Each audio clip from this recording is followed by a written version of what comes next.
नमस्कार, कैसे हैं आप सब। दोस्तों, मैं आज आपके लिए फिर एक नई कहानी लेकर आई हूँ, जिस कहानी का नाम है हाथी और चूहे की दोस्ती। तो चलिए दोस्तों, कहानी शुरू करते हैं। एक समय की बात है, एक घना जंगल था।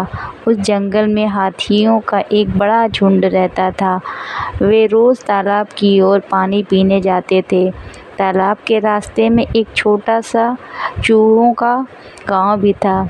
जब भी हाथियों का झुंड वहां से गुजरता, उनके भारी भरकम पैरों से चूहों के बिल दब जाते और कई चूहे घायल हो जाते। चूहों के राजा ने यह समस्या देखी और सोचा, अगर ऐसे ही चलता रहा तो हमारा गांव ख़त्म हो जाएगा। वह साहस करके हाथियों के राजा के पास गया और बोला, महाराज, हम छोटे हैं पर हमारे भी प्राण हैं। कृपया आप अपने झुंड को किसी और रास्ते से ले जाइए ताकि हमारे बिल ना दबे। हाथियों के राजा ने उसकी बात ध्यान से सुनी। वह चूहों की विनम्रता से बहुत प्रभावित हुआ।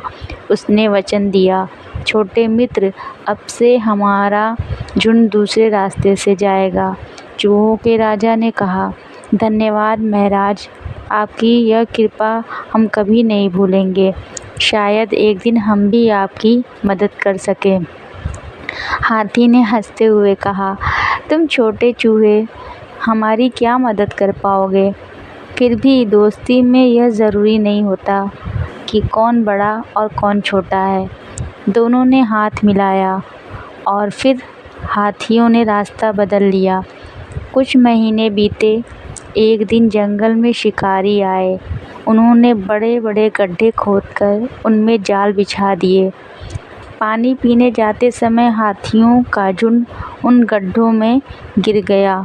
हाथियों के राजा समेत कई हाथी फंस गए और ज़ोर ज़ोर से चिंघाड़ने लगे। पास ही चूहों का गांव था। चूहों ने हाथियों की आवाज़ सुनी। चूहों के राजा को तुरंत वह दिन याद आया जब हाथियों ने उनकी बात मानी थी। वह अपने सारे चूहों को लेकर दौड़ पड़ा। सैकड़ों चूहों ने अपने दांतों से रस्सियों और जाल को कुतरना शुरू किया। थोड़ी देर में सारे जाल कट गए और हाथी आज़ाद हो गए। हाथियों का राजा भावुक हो गया। उसने चूहों से कहा, छोटे मित्रों, तुमने हमें बचा लिया। आज हमें समझ आया कि सच्ची मदद आकार नहीं, दिल से होती है।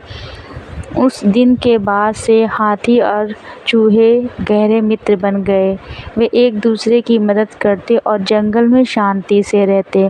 तो दोस्तों, इस कहानी से हमें ये सीख मिलती है कि दोस्ती में आकार या ताकत मायने नहीं रखती, न ही बड़ा छोटा। हर किसी की अपनी अहमियत होती है। समय पर की गई मदद अमूल्य होती है। तो दोस्तों, आपको हमारी कहानी अच्छी लगी हो तो लाइक करें और सब्सक्राइब करें। मैं फिर से आपके लिए बेहतरीन और मज़ेदार कहानियाँ लेकर आऊँगी। धन्यवाद।